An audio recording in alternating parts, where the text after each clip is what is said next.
हरे कृष्णा। परम जय जय श्री कृष्ण संकीर्तनम जय श्रील गुरुदेव। श्रीमद् भागवतम दशम स्कंदम 10வது ஸ்கந்தம் சிறுகால் வாசுதேவன் அப்படிங்கிறத பத்தி பார்க்கலாம். சிறுகால் அப்படிங்கிறது ஊழ விடுற நரிய குறிக்கும். ஒருத்தன் தன்னை கிருஷ்ணர்னு சொல்லி தெரிஞ்ச ஒருத்தனை பற்றி நம்ம கேள்விப்பட்டிருப்போம். பவுண்டரகன் பேர், பவுண்டரக வாசுதேவன். அது துவாரகா லீலையில் வரும். இது மதுரா லீலையிலையும் அப்படி ஒருத்தர் இருக்கிறார். அவர் பேர் தான் சிறுகால் வாசுதேவ். சேதி நாட்டு மன்னன் தமகோஸ் ரொம்ப காலமாக யார் கடவுள் அப்படிங்கிறதுல ஒரு சந்தேகத்திலே இருக்கிறான். தமகோஸ் என்ன காரணம்னா, அவனுடைய பிள்ளை சிசுபாலன் பிறக்கும்போது 4 கைகளோட இருந்தான், 3 கண்ணோட இருந்தான். அப்போ வாசுதேவனாகவும் இருக்கலான்னு உலகம் கருதுது. நெற்றிக்கண் இருந்ததுனால சிவனாகவும் இருக்கலாமான்னு கருதுது. அவன் பிறக்கிற போது, சிசுபாலன் பிறக்கிற போது அவனுடைய குரல் கழுத மாதிரி இருந்துச்சு. சிசுபாலனுடைய அம்மா அந்த குழந்தைய கிருஷ்ணன் மடியில கிடத்தினதும் அதோடைய அதிகபட்சமான 2 கைகளும் 3வது கண்ணும் மறைஞ்சிருச்சு. இதனால வளர்ந்த பிறகு சிசுபாலனுக்கு ஒரு கோபம். நான் வாசுதேவன் மாதிரியே இருந்தேன், பராமப்பட்டு ஏதோ பண்ணிட்டா இருந்தாளு அப்படின்னு சொல்லி கிருஷ்ணர் மேல அவனுக்கு ஒரு கோபம் உண்டு. ரிஷிகள் முனிவர்கள் ஏற்கனவே யது வம்சத்துல நாராயணர் அவதரிப்பார்னு சொல்லி இருந்தாங்க. அப்போ சிசுபாலன் மாதிரியே இன்னொருத்தன் இப்படி பிறந்தான். சிறுகால் வாசுதேவன் பேரு. அதே யது வம்சத்துல பிறக்கிறான். கிருஷ்ணர் மாதிரியே இருப்பான். அவனுக்கும் கண் நல்லா பெருசா இருக்கும், அழகா இருக்கும். தாமரை கண்ணன்கிற பேரு இருந்துச்சு. அவனுடைய தேர்லையும் கருட கொடியை தான் பறக்க விட்டான். மக்கள்ல ஒரு சிலர் என்ன பேசிக்கிடுவாங்கன்னா, 2 கைகளை செயற்கையா செஞ்சு மாட்டி இருக்கிறான் அப்படின்னாங்க. எது வம்சத்தானான இவன், ஆனா ரொம்ப கர்வம் பிடிச்சவனா இருந்தான், சண்டைக்காரன். யாரை பார்த்தாலும் வம்பெழுக்கிற மாதிரி தான் பேசுவான்.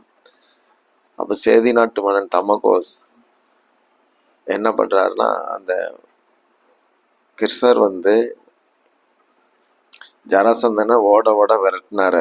கிருஷ்ணனும் பலராமனும் கையில உலக்க ஏர் இதெல்லாம் வச்சு ஓட ஓட விரட்டினாங்க. இதை நேரில் பார்த்த பிறகு தமகோஸுக்கு சிறுகால் வாசுதேவன் ஒரு போலி தான், இந்த கிருஷ்ணன் தான் உண்மையான வாசுதேவன் சொல்லி புரிஞ்சுக்கிட்டார். அப்புறம் அதை புரிஞ்சுக்கிட்டு தன்னுடைய தேர்ல வெள்ளக்கொடியை பறக்க விட்டான் தமகோஸ்.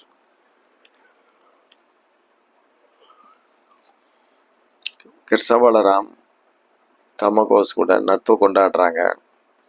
அப்போ கிருஷ்ணர்கிட்ட அவன் எச்சரிக்கிறான், ஜராசந்தன் ஓடிட்டான்னு சொல்லி நினைச்சிடாதீங்க. அவன் அடிபட்ட பாம்பு மாதிரி திரும்ப வருவான். அடிபட்டு திருந்துற ஆளே கிடையாது அவன். எதை வச்சு சொல்லனா, என் மகன் சிசுபாலன் கூட ஜராசந்தன் பின்னாடி தான் தெரியுறான். அவனை தன் தந்தையா கருதி அவனை பின்பற்றுதான். என் பேச்ச கேட்கவே மாட்டான். நான் இனிமே எப்பவுமே உங்க பக்கம்தான் இருப்பேன்னு சொல்லி கிருஷ்ணர்கிட்ட வாக்கு கொடுத்தான். கிருஷ்ணர் அவங்கிட்ட, நாங்க உங்களுக்கு என்ன சேவை பண்ணணும்னு கேட்டார். அப்போ தமகோஸ் சொன்னா, என்னுடைய இந்த இடம் இப்போ சவக்கடக்கு மாதிரி ஆயிடுச்சு. 2 சிறந்த ரதங்கள் உங்களுக்காக நான் வச்சிருக்கிறேன், அதுல உட்காருங்க. கரவீரபுரம் அப்படின்னு ஒரு நகரம், அங்க போயிட்டு உங்க எதுகுலத்துல பிறந்த ஒருத்தங்க இருக்கிறான், சிறுகால் வாசுதேவன் பேரு, அவனை நாம சந்திப்போம் அப்படிங்கிறார். அதன்படி 3 பேருமா அந்த ஊருக்கு போறாங்க. கரவீரபுரம் அது யதுவம்ச மன்னன், அதாவது சிறுகாலுடைய தந்தைக்கு அந்த தந்தை அந்த ஊர்ல இருக்கிறாரு. அவருக்கு தன் வீட்டுல நாராயணர் அவதரிக்கணும் அப்படிங்கிற ஒரு ஆசை திடீர்னு வந்துச்சு. நானும் எது வம்சத்தவன் தான், அதனால என் வீட்டிலே கூட நாராயணர் பிறக்கலாம் அப்படின்னு சொல்லி அவன் மனக்கோட்டை கட்டுறான். அதுகளுக்காக சில பூஜை புனஸ்காரம், சில கோயில் குளங்கள் போகிறது, இதெல்லாம் செஞ்சுக்கிட்டு இருக்கிறான். பொதுவாக மனுஷனுடைய சுபாவம் இதுதான். தான் தனது அப்படின்னு தான் மனசு போகும். என் நாடு, என் மக்கள், என்னுடைய குடும்பம், என்னுடைய தாய்மொழி, இப்படிலாம் இருக்கிற மாதிரி இவனுக்கு வந்து நானும் எது வம்சம்தான், எங்கள் குடும்பத்தில் கிருஷ்ணர் பறக்கணும், நாராயணர் பறக்கணும் அப்படின்னு நினச்சிக்கிட்டு இருக்கான்.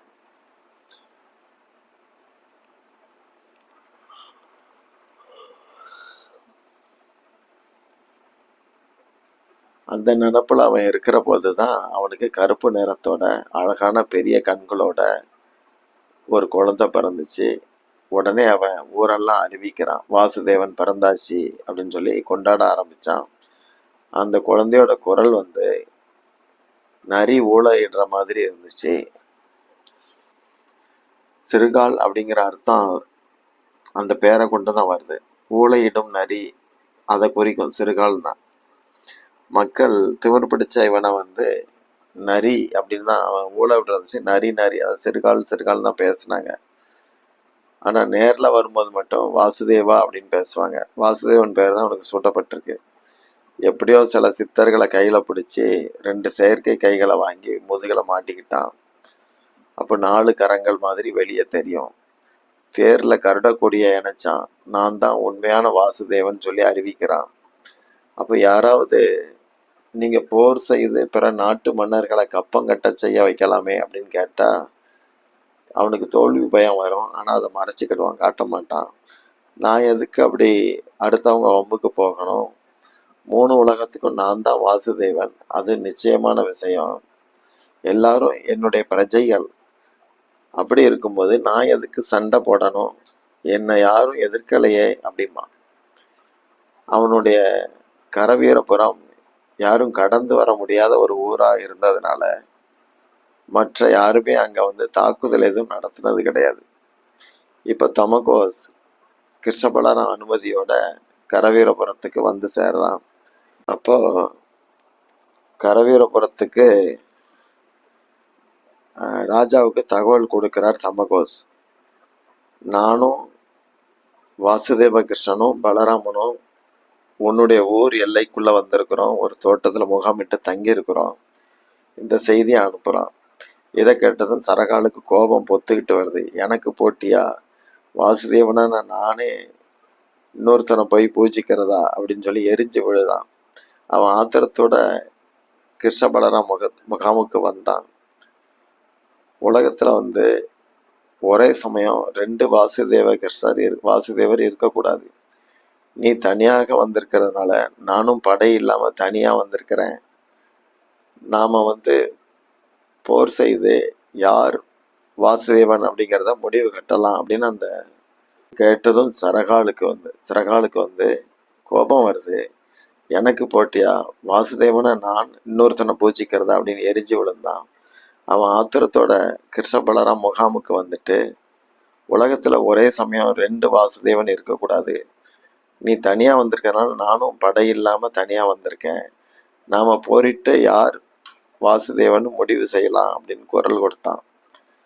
கிருஷ்ணர் சிரிச்சுக்கிட்டே, சரி உன் விருப்பம், உனக்கு சேனாபலம் வேணுனாலும் வச்சுக்க, என்னை அடிக்கணும் அப்படிங்கிற விருப்பம் உனக்கு இருக்கிறதுனால நான் உன்னை முதல்ல அடிக்கவே மாட்டேன்.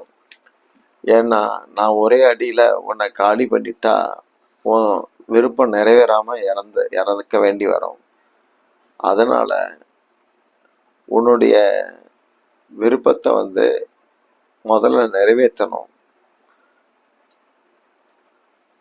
அப்படின்னு சொல்லி சண்டைக்கு வர சொல்கிறார். அப்போ சிறுகால் வந்து வில்லை எடுத்து நல்ல திறமையாக அம்பு விடுறான். நல்ல திறமைசாலியாக தான் இருக்கிறான். ஆச்சரியமாக இருந்தது. பகவான் இப்போ சுதர்சன சக்கரத்தை அவனை நோக்கி விடுறார். அது அவனுடைய தலையை வந்து துண்டிச்சிருது. அதை பார்த்து அவனுடைய படைகள் பயத்தோட ஓட ஆரம்பிக்குது. பகவான் அவங்கள தடுத்து, உங்களுக்கு ஆபத்து எதுவும் வராது, உங்களுடைய மன்னன், அதாவது இந்த இந்த ஊர் மன்னன் வந்து செய்த தப்பு என்னன்னா, தன்னுடைய ஊருக்கு வந்திருந்த அதிதிகளை காரணம் இல்லாம தாக்கி வச்சிருந்த புண்ணியங்களை எல்லாம் தொலைச்சிட்டான், தன்னையும் முடிச்சுக்கிட்டான். விதவையான மகாராணி பத்மா தன் புதல்வன் சக்கரதேவனோட கிளம்பி கிருஷ்ணர்கிட்ட வந்தா. வந்து மன்னிப்பு கேட்கிறா. தேவரீர், என்னுடைய அந்த புதல்வன் உங்களை சரணடைய வந்திருக்கிறான் அப்படின்னு மன்னிக்கிற பாங்களை கேட்டா. ஏற்றுக்கொள்ளுங்கள் அப்படின்னு சொன்னா.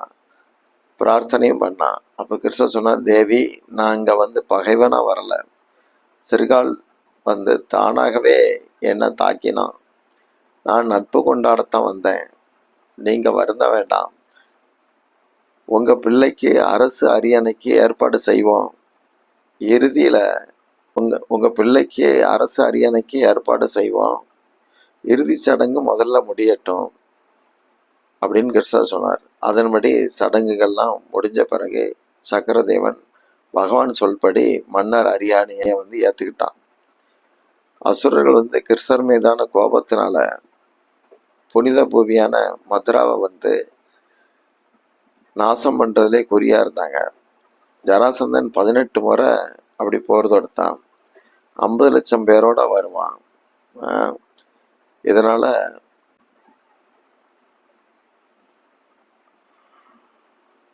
பகவான் கிருஷ்ணர்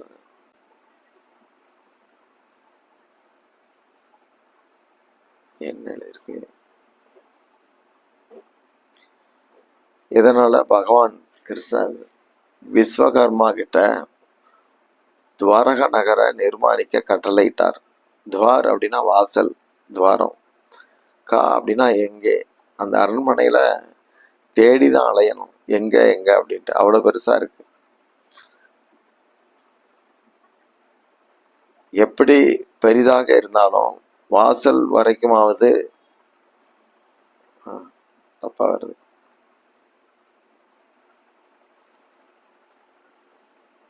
அரண்மனைகள் பெரிதாக இருந்ததால் வாசல் எங்குள்ளது அப்படின்னு கேட்கும்படி துவாரகா நகர் அந்த இல்லங்கள் நிர்மாணிக்கப்பட்டது. அசுரர்கள் வந்து கிருஷ்ணன் மீதான கோபத்துல புனித பூமியான மதுராவை நாசம் பண்றதுக்கு முயற்சி பண்ணிக்கிட்டே இருந்தாங்க. ஜராசந்தன் 18 முறை 50 லட்சத்து சொச்சம் வீரர்களோட வந்து ஊரையே ரத்த சகதி ஆக்கிட்டான். இதனால பகவான் கிருஷ்ணர் விஸ்வகர்மா கிட்ட துவாரகா நகரை நிர்மாணிக்கிறதுக்கு கட்டளையிட்டார். துவார் அப்படின்னா வாசல், கா அப்படின்னா எங்கேன்னு அர்த்தம். அந்த அரண்மனையில இருக்கிற வாசல் எந்த பக்கம்னே கண்டுபிடிக்க முடியாது. அவ்வளவு பெரிய பெரிய கட்டிடங்களா கட்டி வாசலை போட்டாங்க. இப்படிதான் துவாரகா நகர் வந்து நிர்மாணிக்கப்பட்டது. க அப்படின்னா இன்னொரு அர்த்தமும் இருக்கு. பிரம்மணோகி பிரதிஷ்டாகம், அதாவது கா அப்படின்னா எங்கே என்று பொருள். அரண்மனை வந்து பெருசா இருந்தது. வாசல் எங்க இருக்கு அப்படின்னு தேடிதான் பார்க்கணும். அவ்வளவு பெரிய கட்டடங்கள். இப்படி விஸ்வகர்மாவால துவாரகா நகர் நிர்மாணிக்கப்பட்டது. க அப்படிங்கிற பதம் பிரம்மாவையும் குறிக்கும், பிரம்மத்தையும் குறிக்கும். பிரம்மஜா பிரம்மணோகி பிரதிஷ்டாகம் அப்படின்னு ஒரு வார்த்தை இருக்கு. ஆன்மாக்களுக்கு அடிப்படைநாதன் வசிக்கிற இடம் துவாரகா அப்படிங்கிற அர்த்தத்துல அந்த பேர் வந்து அமைக்கப்பட்டது. ஹரே கிருஷ்ணா.